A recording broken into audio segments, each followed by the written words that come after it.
कालिदास का प्राणी प्रेम एक नाटक है जिसके लेखक हैं मोहन राकेश।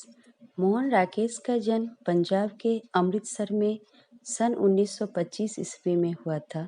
मोहन राकेश हिंदी साहित्य के अच्छे नाट्यकार, उपन्यासकार और कहानीकार के रूप में अपना नाम अमर कर गए हैं।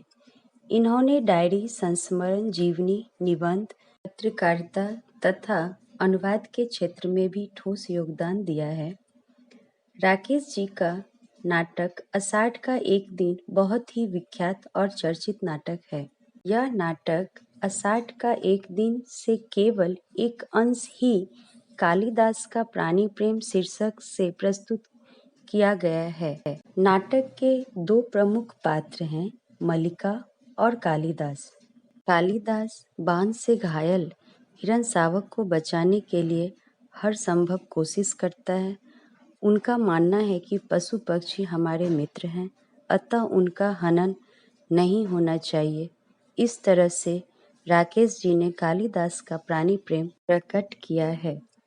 कालिदास एक हरिण शावक को बाहों में लिए पुचकारता हुआ आता है। हरिण शावक के शरीर से लहू टपक रहा है। कालिदास कहते हैं, हम जिएंगे हरिण शावक, जिएंगे ना। एक बाण से आहत होकर हम प्राण नहीं देंगे। हमारा शरीर कोमल है तो क्या हुआ, हम पीड़ा सह सकते हैं। एक बाण प्राण ले सकता है तो उंगलियों का कोमल स्पर्श प्राण दे भी सकता है। हमें नए प्राण मिल जाएंगे। हम कोमल बिछौने पर विश्राम करेंगे। हमारे अंगों पर घृत का लेप होगा।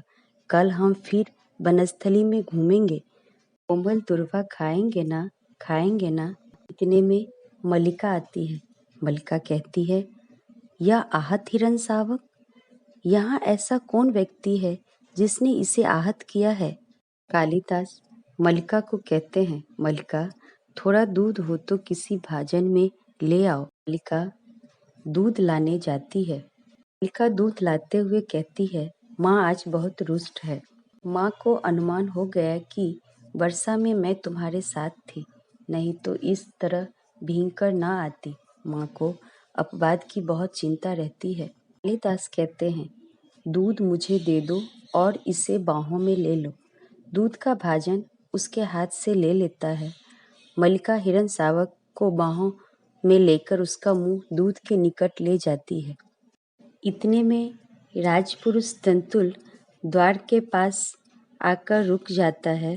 क्षण भर वह उन्हें देखता रहता है। दंतुल बढ़कर उनके निकट आता है। दंतुल कहता है, दूध पिलाकर इसके कोमल मांस को और कोमल कर लेना चाहते हो? कालिदास और मल्लिका चौंक कर उसे देखते हैं। मल्लिका हरिण शावक को लिए थोड़ा पीछे हट जाती है। कालिदास दूध का भाजन आसन पर रख देता है। कालिदास कहते हैं, जहाँ तक मैं जानता हूँ, हम लोग परिचित नहीं हैं।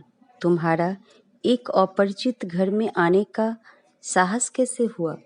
दंतुल कहता है, कैसी आकस्मिक बात है कि ऐसा ही प्रश्न मैं तुमसे पूछना चाहता था। हमारा कभी का परिचय नहीं, फिर भी मेरे बाण से आहत हरिण को उठा ले आने में तुम्हें संकोच नहीं हुआ? यह तो कहो कि द्वार तक रक्त बिंदुओं के चिन्ह बने हैं, अन्यथा इन बादलों से घिरे दिनों में मैं तुम्हारा अनुसरण कर पाता? कालिदास कहते हैं, देख रहा हूँ कि तुम इस प्रदेश के निवासी नहीं हो।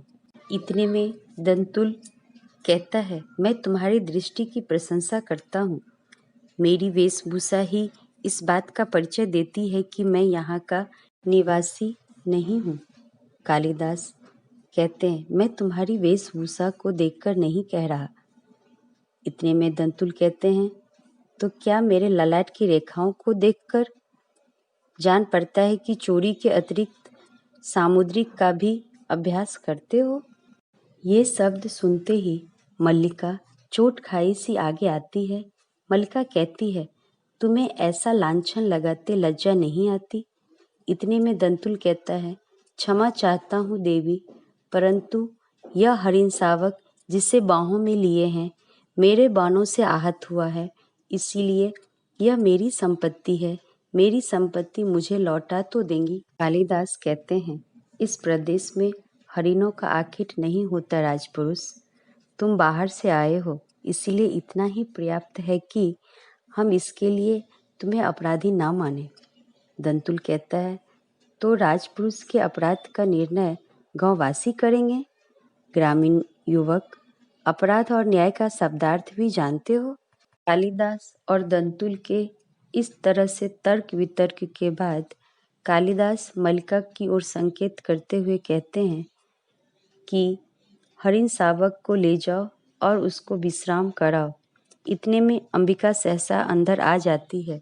अंबिका कहती है, इस घर के तल्प और बिछौना हरिण शावकों के लिए नहीं है। मल्लिका कहती है, तुम देख रही हो माँ?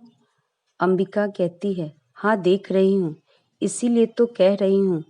तल्प और बिछौना मनुष्यों के सोने के लिए है, पशुओं के लिए नहीं। इतने में कालिदास आगे आते हुए कहते हैं, इसे मुझे दे दो मल्लिका। दंतुल कहता है, और राजपुरुष दंतुल तुम्हें ले जाते देखता रहेगा? कालिदास कहते हैं, यह राजपुरुष की रुचि पर निर्भर करता है। दंतुल कहते हैं, राजपुरुष की रुचि और रुचि क्या होती है, संभवतः इसका परिचय तुम्हें देना आवश्यक होगा। तलवार की मूठ पर हाथ रखते ही मल्लिका शीघ्रता से द्वार के सामने खड़ी हो जाती है। मल्लिका कहती है, ठहरो राजपुरुष, हरिण शावक के लिए हठ मत करो। तुम्हारे लिए प्रश्न अधिकार का है, उनके लिए संवेदना का। कालिदास, निशस्त्र होते हुए भी तुम्हारे शस्त्र की चिंता नहीं करेंगे। दंतुल चौंकते हुए, कालिदास, तुम्हारा अर्थ है कि मैं जिनसे हरिण शावक के लिए तर्क कर रहा था वे कवि कालिदास हैं? मल्लिका कहती है, हाँ हाँ, परंतु तुम यह कैसे जानते हो कि कालिदास कवि हैं? दंतुल कहता है, कैसे जानता हूँ? उज्जैनी की राजसभा का प्रत्येक व्यक्ति ऋतु संहार के लेखक कवि कालिदास को जानता है। मल्लिका कहती है, उज्जैनी की राजसभा का प्रत्येक व्यक्ति उन्हें जानता है? दंतुल कहता है, सम्राट ने स्वयं ऋतु संहार पढ़ा है, उसकी प्रशंसा की है, इसीलिए आज उज्जैनी का राज्य ऋतु संहार के लेखक का सम्मान करना और उन्हें राज्य कवि का सम्मान देना चाहता है। सुनते ही मल्लिका स्तंभित हो जाती है। उज्जैनी का राज्य उन्हें सम्मान देना चाहता है, राज कवि का आसन। मन ही मन मल्लिका बहुत प्रसन्न होती है। दंतुल कहता है, मुझे खेद है, मैंने उनके साथ अशिष्टता का व्यवहार किया है, मुझे जाकर उनसे क्षमा मांगनी चाहिए। प्यारे बच्चों, कालिदास का प्राणी प्रेम यहीं पूरा होता है। इस पाठ से हमें ये शिक्षा लेनी चाहिए कि वन जीव और पशु पक्षी का आदर करें, सम्मान करें और उसका रक्षण करें।